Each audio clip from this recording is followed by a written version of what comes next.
I know how this sounds. Another fake ghost story.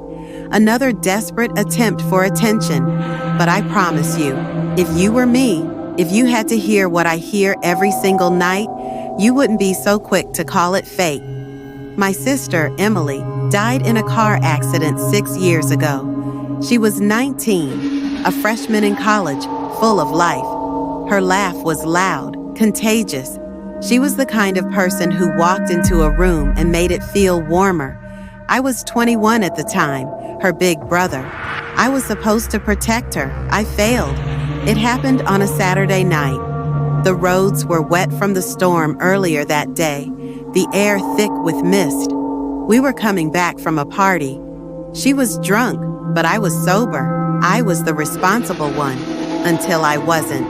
I wasn't speeding. I wasn't under the influence, but I made a mistake. A small, stupid mistake that lasted 4 seconds. I checked my phone, just a glance, a quick look to see who had texted me. By the time I looked back up, the truck had already veered into our lane. The impact was instant. I remember the glass shattering, the metal bending, my head slamming into the steering wheel. I blacked out. When I woke up, everything was too quiet. The kind of quiet that lets you know something is terribly wrong. Emily wasn't moving. Her body was twisted at an impossible angle, her face covered in blood. I don't know if she died on impact or if she suffered. The paramedics said she was gone by the time they got there. I told the police I didn't remember what happened, and they believed me because the truck driver had been drinking. The blame fell on him. Case closed. No one ever questioned it, but Emily knew. The first call. The call started a week after the funeral. It was 3:15 a.m. when my phone rang. I was still half asleep, disoriented, but I answered anyway. "Why did you let me die?" Her voice was crystal clear, no static, no distortion, just her. I dropped the phone. That was the first time, but not the last. The calls kept coming, every single night. Same time, same question. I stopped answering, but it didn't matter. She started leaving voicemails. Some were just silence, others were breathing. Slow, wet breathing, like someone struggling to take their last breath.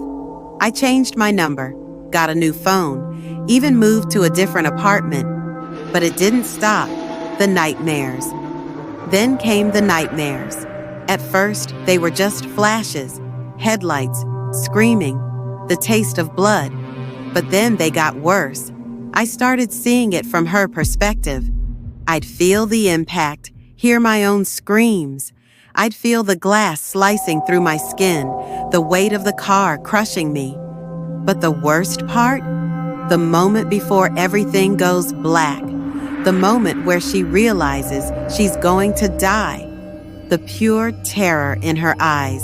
Every time I wake up gasping for air, and every time the phone rings, the text message. Last night was different. I didn't wake up from a nightmare. I woke up because I couldn't breathe. It felt like someone was pressing down on my chest, squeezing the air out of my lungs. I tried to sit up, but I couldn't move. Then my phone buzzed. A text message.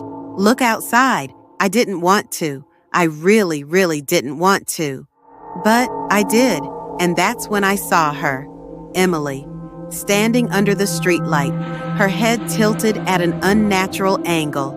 Her arms hung limply at her sides, her body still dressed in the clothes she died in, blood-soaked jeans, a ripped hoodie. Her face was a mess of torn skin, shattered bone, and rage, but she was smiling. My phone rang, 3:15 a.m. I didn't answer, I just stared, and then she took a step forward. The truth? I don't know how long I stood there, frozen, watching her.